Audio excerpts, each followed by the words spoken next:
Dando sequência aos vídeos sobre os temas mais cobrados no processo do trabalho, vamos começar a falar sobre teoria geral dos recursos, disparado nos temas que são mais cobrados em processo do trabalho no exame do OAB.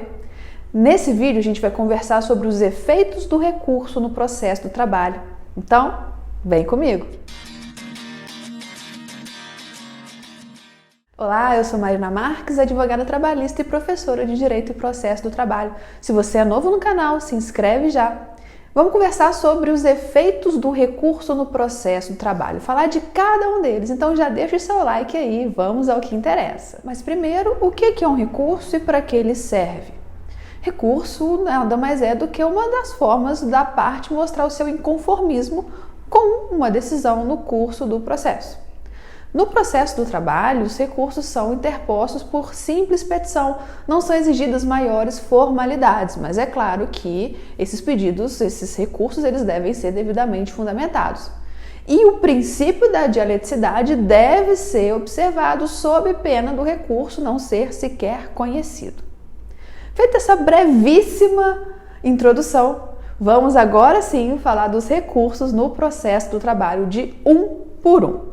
O primeiro efeito e o efeito principal no processo do trabalho é o efeito devolutivo. Todos os recursos no processo do trabalho possuem um efeito devolutivo. Eu disse todos os recursos no processo do trabalho têm efeito devolutivo. É o que estabelece o caput do artigo 899 da CLT. Mas o que é, de fato, o efeito devolutivo que todos os processos trabalhistas possuem? O efeito devolutivo, como o próprio nome diz, transfere do juízo ACO para o juízo ADQUEM as matérias que foram impugnadas para que o juízo ADQUEM modifique ou tenha uma nova decisão sobre aquela matéria impugnada. Ou seja, transfere da vara do trabalho para o TRT ou do TRT para o TST aquelas matérias que as partes não se conformam com a decisão e buscam uma modificação naquele julgado. Então, transfere a decisão para o juízo superior. E o efeito devolutivo, ele possui dois efeitos, ele pode ser analisado sobre dois prismas. O primeiro prisma, que é o prisma da extensão ou horizontal, ou o prisma de profundidade, que é o prisma vertical. Vamos falar sobre cada um deles. Quanto à extensão do efeito devolutivo, significa que o órgão ADQUEM, que é aquele que julga o recurso, que aprecia o recurso, ele fica limitado às questões que foram impugnadas nas razões de recurso. Ou seja, o órgão ADQUEM, ele só pode julgar aquilo que foi objeto do recurso. Por exemplo, o reclamante ajuiza a reclamação trabalhista postulando horas extras, adicional de insalubridade e adicional noturno. E essa sentença ela é parcialmente procedente, condenando a reclamada a pagar apenas horas extras. Então, o reclamante foi sucumbente no adicional de insalubridade e no adicional noturno. Ele, inconformado com essa sentença, ele vai interpor um RO. Mas nesse RO, ele não recorre da insalubridade. Imagina que, por exemplo, a perícia deu que ele não tinha direito. Não faria jus à insalubridade. E ele recorre apenas do adicional noturno. O TRT, quando for analisar esse recurso, os desembargadores eles ficam adstritos ao que foi objeto do recurso, ou seja, ao adicional noturno. Ele não pode julgar o pedido de adicional de insalubridade que vai transitar em julgado. Então lembrem, o efeito devolutivo na sua extensão, ou seja, horizontal, é aquele em que o órgão ADQUEM se limita a apreciar somente as questões que foram objeto do recurso. Não pode analisar outras questões que não foram objeto do recurso. O outro efeito devolutivo é o efeito devolutivo em profundidade, ou efeito devolutivo vertical. Mas o que é isso? O efeito devolutivo em profundidade está ligado à pluralidade de fundamentos ou causa de pedir, mas o juiz, ao analisar a petição inicial ou a defesa, ele acolhe apenas um dos fundamentos e se omite em relação aos demais. A profundidade do efeito devolutivo é quando a parte for recorrer, o juízo adquém, ou o tribunal, ele vai apreciar todos os fundamentos e não somente aquele que o juiz acolheu ou rejeitou na inicial ou na defesa. Esse fundamento, esse efeito devolutivo em profundidade, ele vem lá no CPC, no artigo 1013, olha só. Quando o pedido ou a defesa tiver mais de um fundamento e o juiz acolher apenas um deles, a apelação devolverá ao tribunal o conhecimento dos demais. Isso é no processo civil. Claro que no processo do trabalho você jamais vai pensar em apelação, aqui no caso seria o recurso ordinário. Então, interposto o recurso ordinário, o tribunal vai analisar todos os fundamentos, todas as causas de pedidos, e não somente aquele que o juiz apreciou na petição inicial ou na defesa. Esse é o efeito devolutivo em profundidade. No processo do trabalho, a súmula 393 do TST também fala sobre o efeito devolutivo em profundidade. Mas você quer um exemplo para ficar mais fácil de entender? Olha só. Imagine que uma empregada ajuize uma reclamação trabalhista requerendo a sua reintegração no emprego, alegando ter direito à estabilidade, com dois fundamentos. Primeiro, porque ela está grávida, e segundo, porque ela é membro da CIPA, então ela tem duas causas de estabilidade. Na sentença, o juiz aprecia apenas o fundamento da gravidez e concede a reintegração dessa empregada, alegando sim, ela tem direito à estabilidade, porque de acordo com o artigo 10, inciso 2, a linha B da CLT, ela faz jus à estabilidade da gestante. Ok.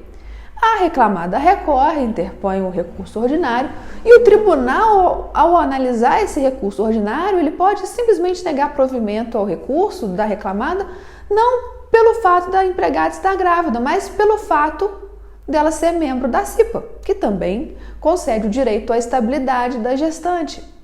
Perceba que ele não ficou obrigado a analisar, como eu disse na sentença, a sentença julgou apenas com base na gravidez, nem sequer analisou o pedido, o fundamento dessa gestante ser membro da CIPA. Mas o tribunal, independente da sentença ter alegado esse fundamento, ter apreciado esse fundamento, o tribunal adquém pode sim, o órgão adquém, pode sim, pelo efeito em profundidade, efeito devolutivo em profundidade, analisar esse fundamento, essa causa de pedir que o juízo ACO se omitiu. Esse é o efeito devolutivo em profundidade. Resumindo, o efeito devolutivo em profundidade exige que haja pluralidade de fundamentos, ou seja, tem que ter mais de um fundamento para o pedido e que o órgão, o juízo, a sentença tenha apreciado apenas um dos fundamentos. Nesse caso, o órgão adquém, o tribunal, vai ter que se manifestar, vai ter que apreciar todos os fundamentos jurídicos do pedido ou da defesa. Então, para você não confundir o efeito devolutivo na sua extensão com a sua profundidade, raciocina da seguinte forma: efeito devolutivo sob o prisma da extensão, que é horizontal, o tribunal ou o órgão adquém vai analisar somente aquilo que foi objeto do recurso, somente aqueles pedidos que foram objetos do recurso. Já o efeito em profundidade, dentre esses pedidos que foram objetos do recurso, o órgão adquém vai analisar todos os fundamentos de cada um desses pedidos que não tenha sido apreciado na sentença ou pelo órgão ACO. Então, é como se fosse aprofundar em cada pedido, por isso o efeito devolutivo em profundidade. Então, não confunda. O efeito devolutivo em profundidade ele é qualitativo, vai analisar a profundidade de cada pedido, todos os fundamentos jurídicos de cada pedido. E quanto à extensão, é que o tribunal somente pode apreciar aquelas questões que foram objeto do recurso, não podendo se manifestar sobre aquilo que a parte não recorreu. E sobre o efeito devolutivo, Uma das questões mais importantes sobre o efeito devolutivo é que os recursos que forem recebidos com o efeito apenas devolutivo, ele já permite a execução provisória da sentença. Então, se o recurso ele é recebido somente com o efeito devolutivo, já pode-se iniciar a execução provisória dessa decisão. Outro efeito dos recursos no processo do trabalho é o efeito suspensivo. E como o próprio nome diz, efeito suspensivo é aquele que suspende a eficácia da decisão até que o recurso seja julgado. Ou seja, quando o recurso é recebido sob o efeito suspensivo, aquela decisão ela não pode ser executada até que esse recurso seja julgado. O efeito suspensivo ele não é regra no processo do trabalho. A regra é o efeito devolutivo. Como eu acabei de falar, quando o recurso ele é recebido com efeito meramente devolutivo, ele já permite desde já o cumprimento provisório da decisão. Quando ele é recebido também com efeito suspensivo, impede a execução provisória dessa decisão. Então, efeito suspensivo, que não é regra, impede que aquela decisão seja cumprida de imediato, só depois que for julgado o recurso. Olha o que a súmula 414 no seu item 1 fala pra gente. A antecipação da tutela concedida na sentença não comporta impugnação pela via do mandado de segurança por ser impugnável mediante recurso ordinário. A ação cautelar é o meio próprio para se obter efeito suspensivo a recurso.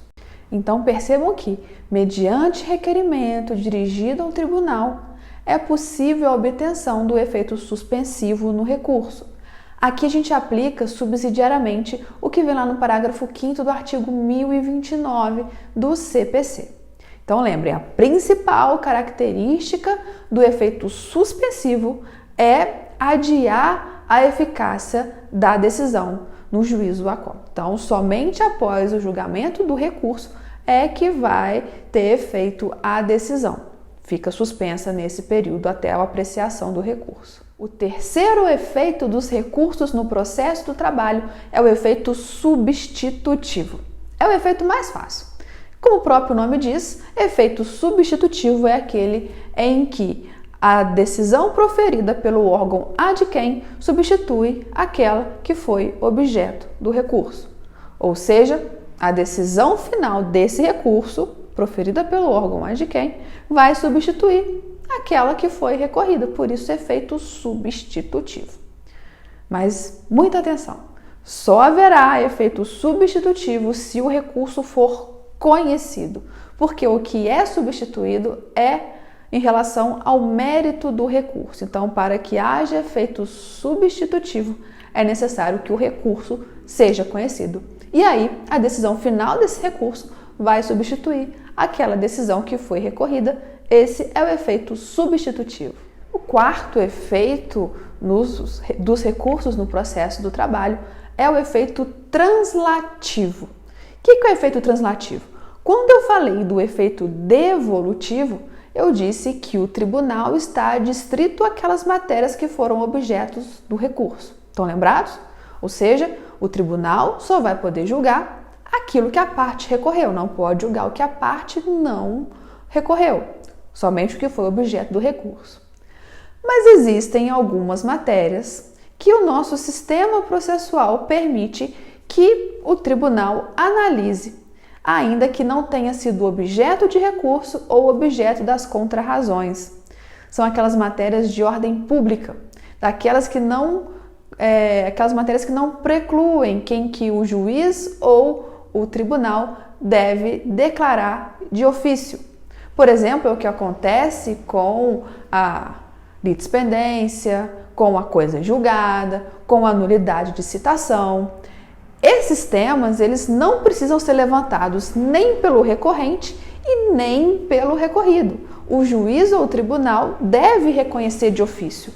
Por isso, se num recurso a parte recorreu, mas imagine que aquele objeto do recurso se refira à coisa julgada, mas o recorrente não alegou coisa julgada e o recorrido comeu mosca e não alegou coisa julgada. O tribunal, reconhecendo que há coisa julgada, ele pode se manifestar de ofício e reconhecer a coisa julgada naquele pedido que está sendo recorrido. Isso é efeito translativo, que permite ao tribunal julgar determinadas hipóteses que não foram levantadas, que não foram objetos nem do recurso, nem das contrarrazões. Esse é o efeito translativo e não caracteriza julgamento extrapetita, julgamento ultrapetita, nem violação ao princípio do non reformatio impejus, ou seja, o tribunal pode se manifestar em razão do efeito translativo dos recursos no processo do trabalho. Outro efeito possível no processo do trabalho é o efeito extensivo, que tem o fundamento lá no artigo 1005 do CPC. Olha o que o artigo 1005, seu parágrafo único do CPC, estabelece. O recurso interposto por um dos litisconsortes a todos aproveita, salvo se distintos ou opostos os seus interesses. Parágrafo único. Havendo solidariedade passiva, o recurso interposto por um devedor aproveitará os outros quando as defesas opostas ao credor lhes forem comuns. Esse efeito extensivo ele terá aplicabilidade quando houver um litisconsórcio unitário. O que é isso? É quando a decisão tiver que ser uniforme, a mesma decisão para todos os litisconsortes. Nesse caso, será possível o efeito extensivo dos recursos. Quer mais um efeito de recurso no processo do trabalho? Efeito regressivo, que vai ter cabimento quando for possível haver a retratação ou a reconsideração pelo mesmo juízo que proferiu a decisão. Ou seja, proferida uma decisão, se aquele juízo que proferiu a decisão puder se retratar ou reconsiderar a decisão, haverá o efeito regressivo, que acontece no agravo de instrumento, agravo regimental, e o TST entende também haver o efeito regressivo nos embargos de declaração, em que o juiz poderá reconsiderar a sua decisão por meio dos embargos de declaração. Portanto, um dos exemplos mais evidentes de efeito regressivo no processo do trabalho. Para terminar, um efeito que não é muito estudado pela doutrina é o efeito diferido dos recursos. E aqui no processo do trabalho ele é muito aplicado no caso de que se visa anular decisões interlocutórias que não eram recorríveis de imediato. A gente sabe que no processo do trabalho as decisões interlocutórias elas são irrecorríveis de imediato. Não cabe, por exemplo, um mandado de segurança para você impugnar uma decisão interlocutória. Não cabe agravo de instrumento aqui no processo do trabalho para você impugnar uma decisão interlocutória como acontece no processo civil. As decisões interlocutórias no processo do trabalho, elas são irrecorríveis de imediato. Ou seja, no momento oportuno, depois que for proferida a sentença, a parte vai recorrer daquela decisão interlocutória que foi proferida no processo, mas que naquele momento não poderia haver o recurso.